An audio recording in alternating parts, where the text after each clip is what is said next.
சற்றுமுன் வெளியான தகவல். கலைஞர் மகளிர் உரிமை தொகையில் முக்கியமான தகவல் வெளியிடுது. அது என்னன்னு பார்க்க போறோம். நீ நம்ம சேனலும் சப்ஸ்கிரைப் பண்ணாம வந்தீங்கன்னா, மறக்காம லைக் பண்ணிக்கோங்க, சப்ஸ்கிரைப் பண்ணிக்கோங்க. மற்றவர்களுக்கு தெரியப்படுத்த ஷேர் பண்ணுங்க.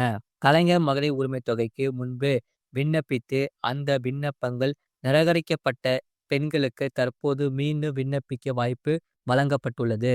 தமிழக அரசு வழங்கும் கலைஞர் மகளிர் உரிமை தொகை குறித்து முக்கிய அறிவிப்பு வெளியாகியுள்ளது. கலைஞர் மகளிர் உரிமை தொகை பெறாத பெண்கள் மீண்டும் விண்ணப்பங்கள் சமர்ப்பிக்க தமிழக அரசு வாய்ப்பு வழங்கியுள்ளது.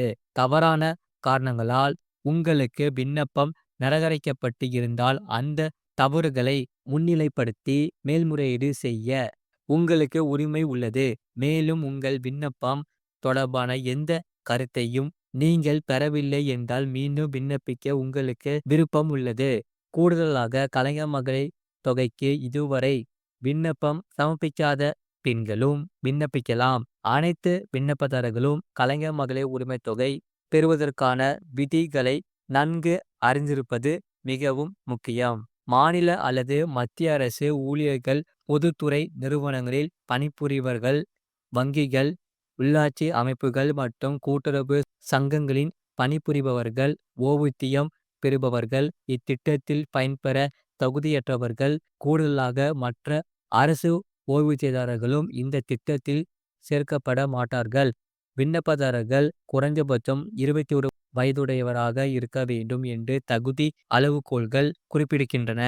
குடும்ப வருமானம் ஆண்டுக்கு 2.5 லட்சம் ரூபாய்க்கு மிகாமல் இருக்க வேண்டும். மேலும் நில உரிமைக்கு நன்செய் மனைகள் 5 ஏக்கருக்கு மிகாமல் இருக்க வேண்டும். அதே சமயம் பன்செய் மனைகள் 10 ஏக்கருக்கு மிகாமல் இருக்க வேண்டும்.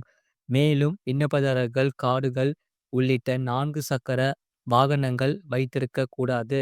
சரக்கு மற்றும் சேவை வரிக்கு ஜிஎஸ்டி பதிவு செய்தவர்கள் அல்லது வணிக வரி செலுத்துபவர்கள் ரூபாய் 2.5 லட்சத்திற்கு மேல் வருமானம் ஈடுபவர்களும் தகுதியற்றவர்கள் தான். இந்த அனைத்து நிபந்தனைகளையும் நீங்கள் பூர்த்தி செய்தால் கலைஞர் மகளிர் உரிமை தொகைக்கு நீங்கள் நம்பிக்கையுடன் விண்ணப்பிக்கலாம். கலைஞர் மகளிர் உரிமை தொகைக்கான விண்ணப்பங்கள் நிராகரிக்கப்பட்டவர்கள் உங்கள் பகுதியில் உள்ள அரசு அலுவலகத்திற்கு நேரடியாக சென்று தவறான காரணத்தின் அடிப்படையில் நிராகரிக்கப்பட்டதற்கு தேவையான ஆவணங்களை சமர்ப்பித்து பயன்பெறலாம். கலைஞர் மகளிர் உரிமை தொகைக்கான தகுதிகளை நீங்கள் பூர்த்தி செய்யவில்லை என்றால் நீங்கள் எந்த காரணத்துக்காக நிராகரிக்கப்பட்டிருக்கிறீர்கள் என்பதை முதலில் சரிபார்ப்பது நல்லது.